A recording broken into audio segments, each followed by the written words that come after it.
Hi, this is Bill Hader. 1, 2, 3,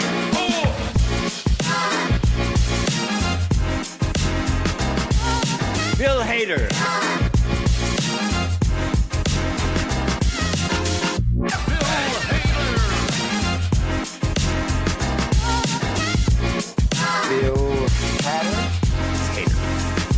Welcome back to We Heart Hater. I am Deej Barons, and I love rice and chicken. And I'm your co-host and disappointed food blogger, Casey Killingsworth. And welcome to our discussion of the Season 2, Episode 2 of Documentary Now, Juan Likes Rice and Chicken. This is based on the 2011 documentary Jiro Dreams of Sushi. It's about a sushi master and his relationship with his son and eventual heir, Yoshizaku. And very similar, this takes place in Colombia, learning the tricks of the trade from their strict father Juan, whose celebrated restaurant only serves one dish, chicken and rice. It's the only episode they have documented now that was mostly done in Spanish, because the original documentary was mostly done in Japanese. So I like that they found a different way to do it, yet at the same time, they're capitalizing on Fred Armisen being a fluent Spanish speaker. A few years ago, did a series called Lost of Spookies, which was completely in Spanish. So he's used those skills on SNL as well. Is Hector Elias, who portrays Juan, and a bit of background on that and his hiring. This is from an Awards Daily article, August 28th, 2017, interviewing Alex Buono, who is the cinematographer and another director of Documentary Now. Hector Elias is such an incredible guy. We cast him based on his look and audition, and then found out later he actually had been trained as a chef, so he could do all of the knife work himself. He was very familiar with all the food prep. He had also trained himself in calligraphy, so he could do all the writing on the menus. Our art department asked him to create the backup menus. He was so good at it. There's a weird moment where you're like, you are Juan. Fred Armisen, who's playing his son, Arturo, who does not seem to be wanting to really go into the restaurant business, but because he loves his father, that is what he is doing. Bill's part is a restaurant critic and reviewer called Nico Rodriguez, playing a Latino character of a slight accent. And the reason for that, from the same awardist article, we talked about finding a real Colombian food critic and shooting him down there. A couple of things transpired. One, we didn't have the time to shoot it. But I think more than that, Bill just wanted to be in the episode. He could have come to Colombia with us. Sorting out the puzzle of their schedules is always one of the hardest things about making the show. So he has really, really wanted to be in the episode. He talks a little bit about it in the IFC panel just before Season 2. Yeah, these guys did not go to Colombia. No. I didn't go to Colombia. Yeah, I was like, if there's a backlot for a reason. Say thank you for confirming a theory I had, Deej, in that the reason Bill was in this episode playing this character instead of an actual Latino actor, food critic, was because they could not find an actual food critic from this area in time to meet their shooting schedule. Good to know there's a genuine reason behind that. Not knowing that going in, I found it a little odd that in 2016, he would play a Latino character with a slight accent in what I would say is light brown face, and it is inoffensive. It's just not the main focus. It's a small part, but Bill does a fine job in a role that may not have been 100% right for him, but he volunteered to fill in anyway when they couldn't find someone who was exactly right for this part. There are Latinos in all the countries. They all have everything varieties from black to people who are very pale. For instance, Shakira, who is from Colombia, she's fairly light-skinned, and there's lots of people in that sort of skin tone that can be considered Caucasian passing. Also had some difficulties finding where they're going to shoot. Once again, we refer to the Awards Daily article. We were all set to go to Cuba, but then Obama announced that he was going to Cuba during that exact same time period, and all the film permits were pulled, and no one else could go to Cuba because the entire Secret Service was going to Cuba. Suddenly, we were scrambling. We were a few weeks into shooting and had no location. And this is also the time of when the Zika virus outbreak was happening, and all of the jungle virus were off limits. It ruled out a lot of other options. It just so happened that Bottega is above the mosquito line. Interesting, Colombia had been our second choice. When Documentary Now crew finally got to Colombia, finding the perfect magical spot for Juan's restaurant also proved to be quite challenging. We just couldn't find any restaurant that was remote enough and felt magical enough, so they built the whole place. We basically built it on this mountaintop in Bottega. It looks more like a shack, has 3 small tables with mismatched chairs, so there's not a lot to go on in there that they had. As always, we start with the lovely and talented Dame Helen Mirren introducing the episode. George Bernard Shaw famously said, "There is no sincerer love than the love of food." At a small restaurant in the hills of Colombia, that love is in full bloom, as captured in the film Juan Likes Rice and Chicken. So we open to a few different scenes, very reminiscent of the original documentary Euro Dreams of Sushi. Pan over to a window of a small rustic kitchen, faded it out to a shot of a large carver knife on a table, then a fade in, fade out on a shot of that same knife being sharpened on a sharpening stone. The sequence ends with a shot of Juan handwriting that day's menu for the restaurant, simply reading menu. Café, bananas, arroz, pollo. Over the shots, John is narrating, "I like to dream, and when I sleep, I always dream of something. Sometimes I'm a child at the beach. Sometimes I'm a spaceman on the moon. But in all of my dreams, there's rice and chicken." And then we go to a sweeping shot of all the Columbia Hills leading up to the restaurant, which is 137 kilometers outside of Bottega. So we have the colorful rustic restaurant, and we are staring across our present-day Juan himself, followed by 2 younger photos of him, followed by a time-lapse footage of Juan setting up his kitchen for the day. And then they go to the food porn shots of where he's cooking the rice, brewing the coffee, cooking the chicken. Then we have a half-frame close of Juan with the film's title. Juan tells us they grew up a very, very poor child, but still his mom made him and his sibling rice with a little bit of butter for dinner every night, and it was delicious. And I do agree, there have been some nights I just want to have buttered rice with a little bit of salt. Fade out to a young photo of Juan with his mom in black and white. He says that this is why the purpose of his life is to perfect what his mother did, as we see footage of him walking through his kitchen and a market. Title card comes up. Last year, Michelin gave Juan's Rice and Chicken a 3-star rating, the highest honor in the culinary world. Then we go over to a talking head of Pulitzer Prize winning food writer Jonathan Gold, telling us, look, I've been to Noman, I've been to El Bullion, I've been to all of Robuchon's places, but there's no restaurant like this anywhere in the world. Nico, who is the author of Cuisine of Colombia, tells us that even though he writes guidebooks about South American restaurants, and he is always traveling the continent looking for something new, he always finds himself back at Juan's Rice and Chicken. It's shocking how simple it all is. There is a consistent, simple set menu. To start, a cup of warm coffee followed by a banana split perfectly in half. Then rice with a little bit of butter. And on most days, chicken. Most impressively, it's the only 3-star Michelin restaurant I know of that's a 40-minute walk from the nearest road. We go to 2 American food tourists, Courtney, played by Luna Baxter, and Adam, played by David Elliott Hoyavo, getting dropped off by a taxi as they hike and hack their way through palm trees and the forests to Juan's Rice and Chicken. There's even one section where it was basically a extreme angle, so they're practically almost kind of crawling up.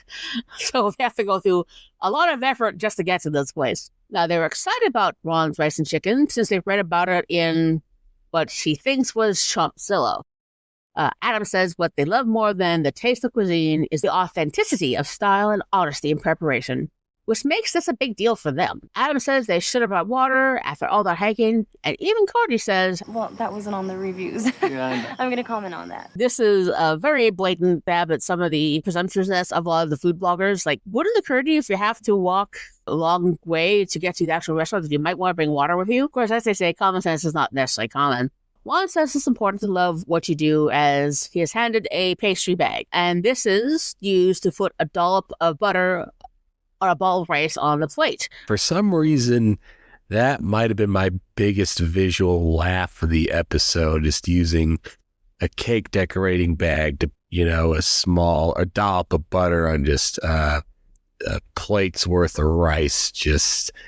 That just struck me as funny. Well, what struck me watching it again today, because I watched the first shot of him putting the butter on the top. And from a cooking standpoint, if you're going for a certain presentation, it does kind of make sense. The way the butter was dolloped was a nipple. If you watch this episode, just watch for that. You'll see what I mean. Juan says he has been at the restaurant for 50 years and is happy every day because rice with chicken is his destiny. Our first shot of Arturo, who is slamming a bag of rice against a tree trunk.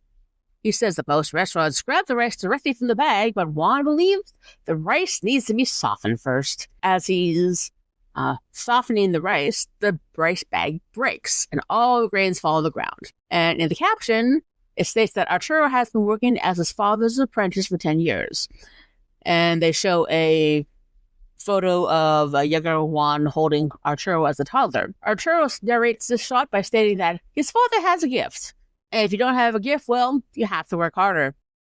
He works very hard because he has to. Being Juan, Arturo, and kitchen helper Manuel, played by Harvey Gillian, who you may know from What We Do in the Shadows and The Magicians. Juan says he demands a lot from everyone because that is the price of perfection. But the person he demands the most from is himself. Although Arturo thinks that person is him. Nico. Juan has the eyes of a man who knows exactly what he is doing. And Arturo has the eyes of a man who is thinking, am I doing this right? Goes on to mention that people always speculate about what will happen when Juan retires. Historically speaking, when a great chef retires, a restaurant closes. Don't know if Arturo can take over from Juan. And that brings us to the end of Act 1.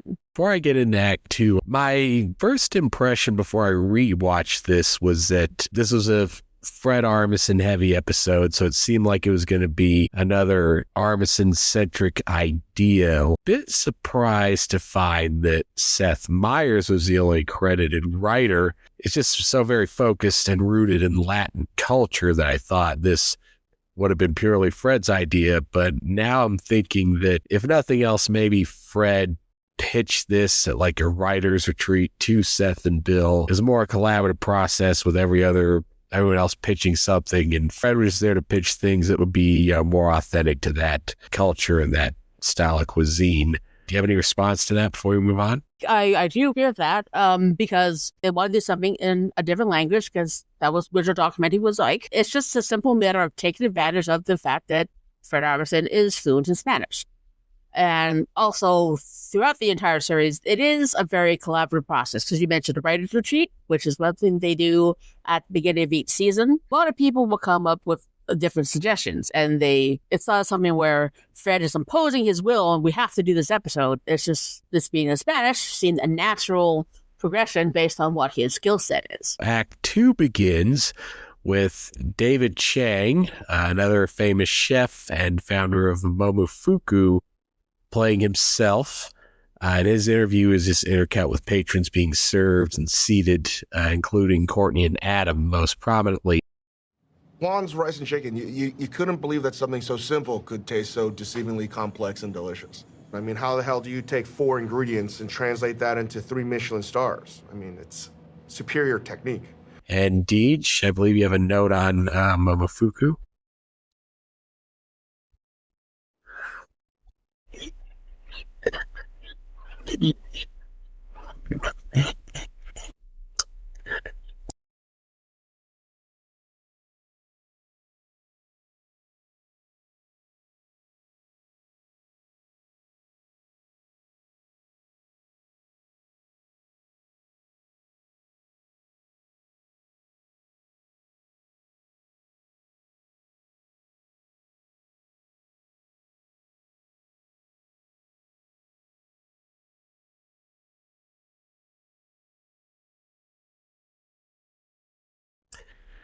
Okay, and then we cut to Juan handing Courtney and Adam their menus, where they noticed pollo, Spanish for chicken, is crossed off the menu. As Juan confirms there will be no chicken on the menu tonight, Adam barely conceals a look of crushing disappointment on his face, and we see the title card. There is no way of knowing if chicken is on the menu until you arrive at the restaurant. And Arturo explains that chicken is not on the menu every single day due to the quality of ingredients. He then explains that each day they both go to the market while there. During the press tour for Claudio Faccianza Meatballs, a common question was, if you had one food that could follow the sky, what would you want it to be? And he was on the Today Show, the 4th hour of Catherine Lee and Hoda, and he mentioned that his was the pork buns at Momofuku in New York. At the end of the interview, everyone's taking a bite of it, and then Kathy Lee, once the camera was off, basically spilled out of her mouth because she was not enjoying it. He then explains that each day they both go to the market together, and while there, Juan and Arturo examine each and every ingredient very closely. Examining how each banana sounds was pretty funny, as well as just how it looks in the light, the lines on it, and seeing how the coffee beans smell, examining, the feel of the coffee beans in each grain of rice and see how they look in the light. Arturo says that some days they leave the market empty-handed and they have no food at the restaurant because they always want it to be perfect, or at least Juan does. Makes one wonder how they would be able to keep the restaurant open on those days, but that may be a story for another documentary. Meanwhile, Manuel goes to the dairy farm each day to get the milk from the cows to make the butter. He has exactly 30 minutes to get it back to the restaurant, and if he takes even a second longer, they have to throw it away because the texture just isn't right. Manuel is seen running with buckets to get on his bike to make it back in time. He does so, and they glance at each other as Manuel stops to catch his breath after putting the milk in the kitchen fridge. We should specify that this is a regular bike. It's not a motorbike. It is a pedal bicycle. Given the terrain getting up to the restaurant, you can imagine hopefully the dairy farm is pretty darn close. And Arturo says that the butter isn't even the most unique part of his father's daily processes. That would be the chicken. Nico then jumps in to explain that every day Juan goes to the farm, picks out the one specific chicken he wants the farmer to place in a pen with him. Then Juan gives himself exactly 5 minutes to catch the chicken, which we see timed on this digital timer. Chicken is only on the menu if Juan catches a chicken. If he does not, then he believes fate has intervened and wants the chicken to live. And this is narrated to slow-mo footage of Juan chasing the chicken that the farmer, played by Gilberto Ramirez, picked out for him, and his crossing pollo off the menu. Nico then explains that this is the biggest fear about Arturo, that he will change this process. Because Arturo is afraid of chickens. Arturo confirms this and then further elaborates that his fear of chickens stems from an incident from when he was 5 and Juan brought him to chase his first chicken. Arturo says that the farmer didn't know this particular chicken had a brain disease known as pollos locos.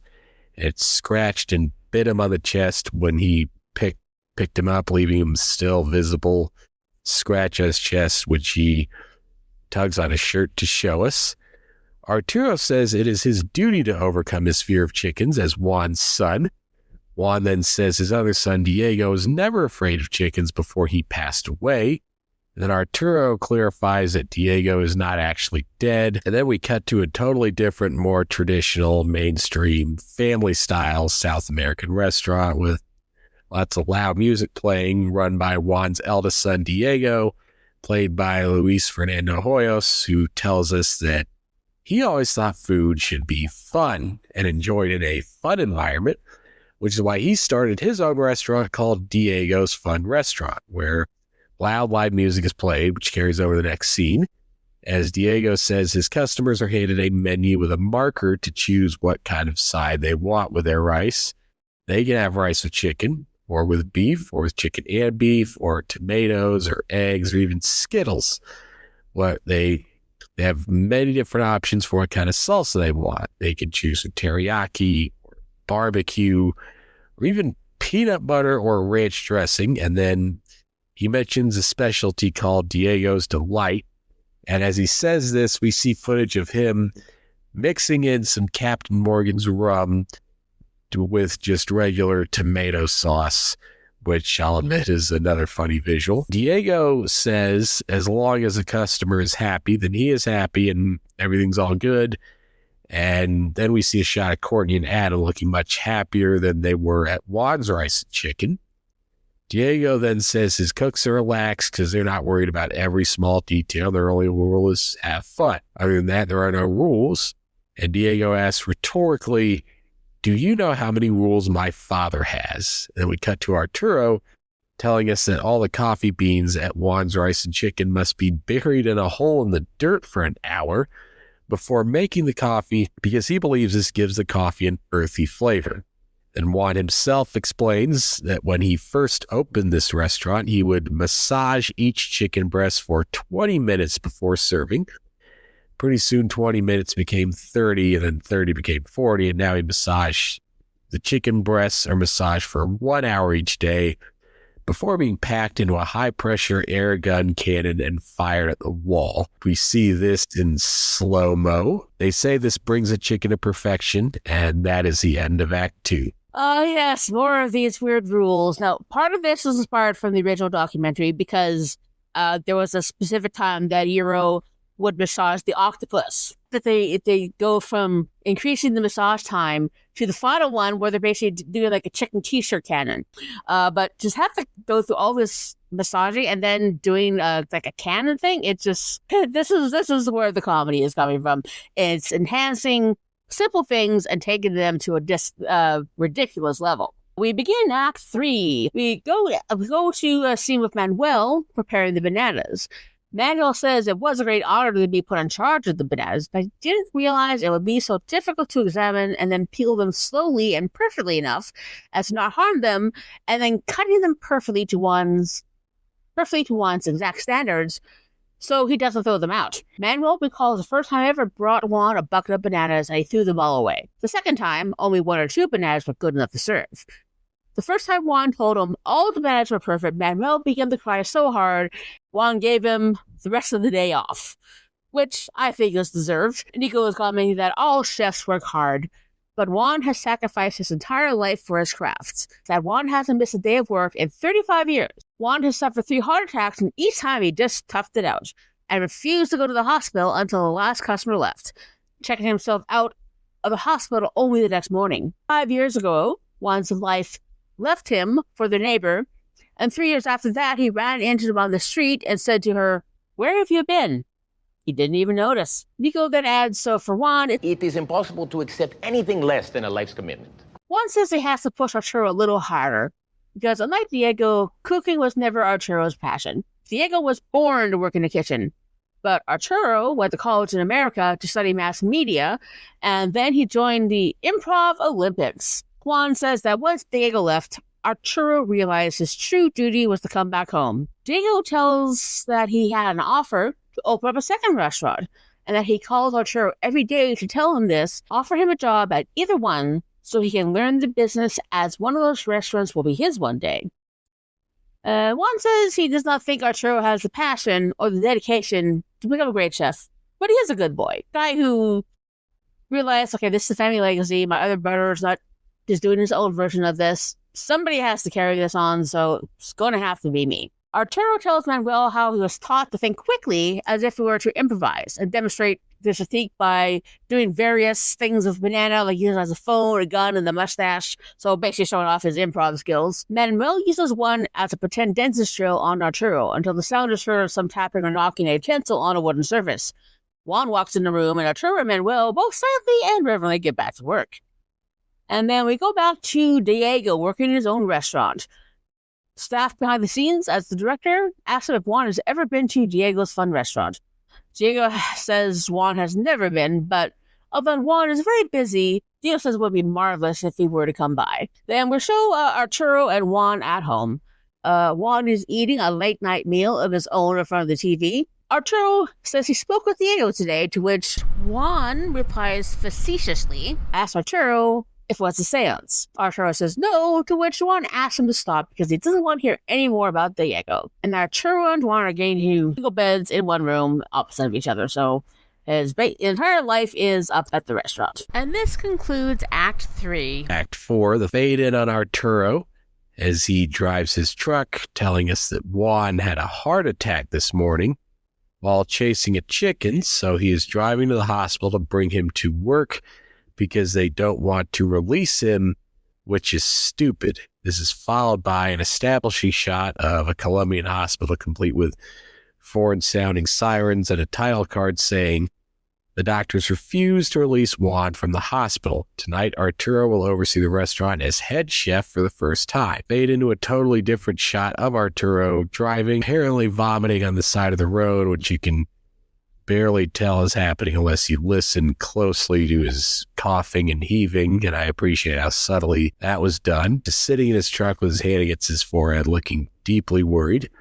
Cut to slow-mo footage of Arturo walking through the market by himself, examining the coffee beans, rice, and bananas the way he imagines Juan would. He then tells a stranger that Juan will recover, but they won't close the restaurant. Manuel runs in with the milk. Arturo tells him he is late. Manuel explains he had a flat tire, and Arturo says they can't serve this and that Manuel needs to go back to the dairy farm and get more milk.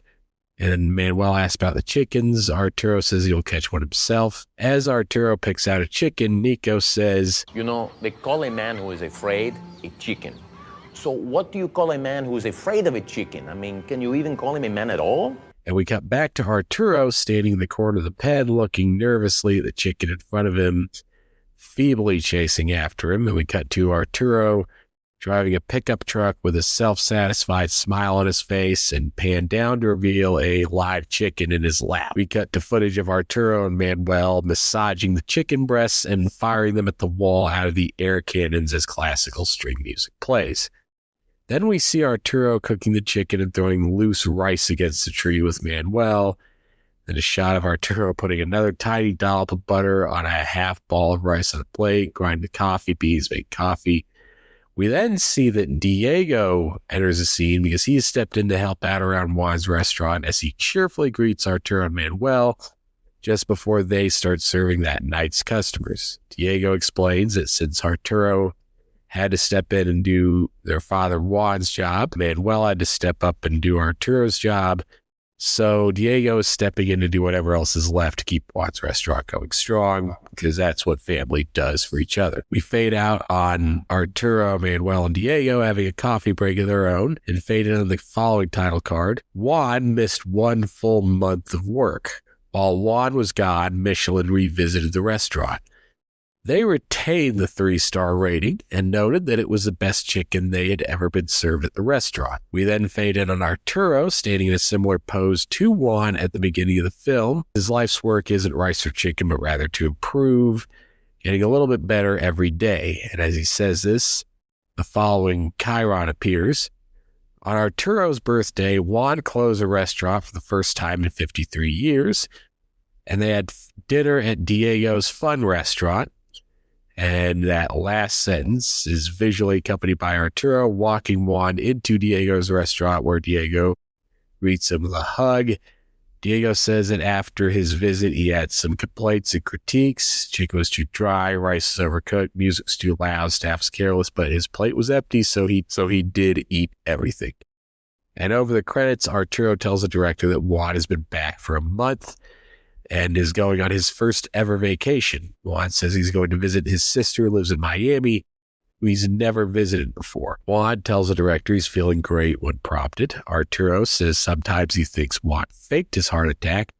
Just to give him confidence, Juan winks at the camera as he and Arturo give us the same knowing glance. And that's the end, and we're out on that. My overall detailed take on this is, one other way this is a very Armisen-specific piece is that we get another slight variation of Fred playing a, incompetent, mentally defective dweeb who lives in his own little world, but, dialed back to be more tolerable, believable, to fit within the framework of the documentary they're paying homage to, and not to as he would in an SNL sketch. Yeah, again, I'm going to have to disagree on that with you. It wasn't that he's not a stupid man. I mean, he got into college in the States, and at the time, it's the difference between doing what your family expects, but also not being able to express what you really want to do. He's competent in other things. He's just because of the very specific, strict procedures that Juan puts on his cooking, it makes it really hard to live up to, as was explained with the bananas of Hector. There's an AV Club review and article by Kayla Kumari Upanava, September of 2016. It doesn't take an existing work and merely make it funny. Instead, Fred, Bill, and Seth and the writing team find and probe the humor and weirdness that's already there. All the parts of Juan, like Spice and Chicken, that seem the most outlandish are some of the parts mostly rooted in reality.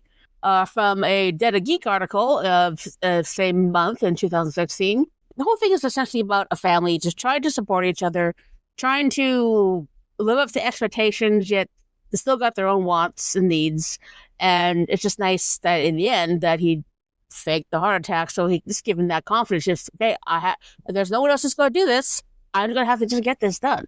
Yeah, I get that. This was another one that wasn't really about character work as much as it was just about building out a series of grounded, realistic scenes with a very carefully crafted family dynamic, as Deej mentioned, with some odd interview scenes here. And it's not a bad episode. It's not their best. It's just not one that stands out much because the humor in this is much, much more subtle and grounded and more culture driven than anything else we've seen on Doc Now up to this point. This is the one where you can tell you're most focused on capturing the precise look and feel and overall style and vibe. This is one specific documentary, then, adding more comedic heights to it, getting more laughs out of it. Thing was also said in that AV Club article that Documentary Now doesn't need to add weirdness so much as hold up a mirror to the weirdness that is already there in the source material. All the performances in this were actually pretty good.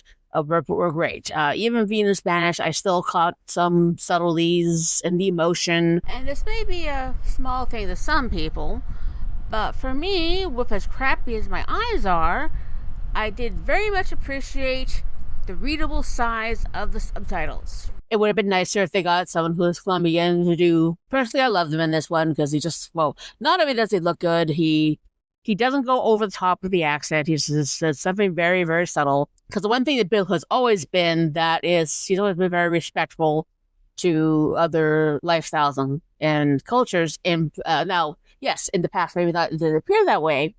But as was mentioned in the Vinny Vedecci episode, because an older Italian woman expressed that she had some issues with how Vinny Vedecci was portraying Italians, that is a character that he won't do anymore. Bill is someone who learns from his experiences and adapts, because he never wants to offend anyone, because that's just the kind of nice guy that he is. Okay, and it seems like that is the episode. So, Deej, do you want to tell our listeners what we have in store for the next episode? Thank you for joining us once again on We Heart Hater. I am Deej Behrens and will continue to be. And I will still be Casey Killingsworth until I'm informed otherwise. And it's a very heartwarming time where we can both say that we heart hater. We heart hater. It's what we do. Thank you for listening to We Heart Hater. If you enjoyed this episode and you'd like to help support the podcast, please subscribe and leave a rating and review on Spotify, Apple Podcasts, Amazon Music, or wherever you get your podcasts. We Heart Hater is a presentation of Wacky Notion Productions. Created by Deej Behrens. Hosted by Deej Behrens and Casey Killingsworth. Recording and editing by Deej Behrens. Intro and outro music by Music Unlimited, used under Creative Commons license, courtesy of Pixabay.com.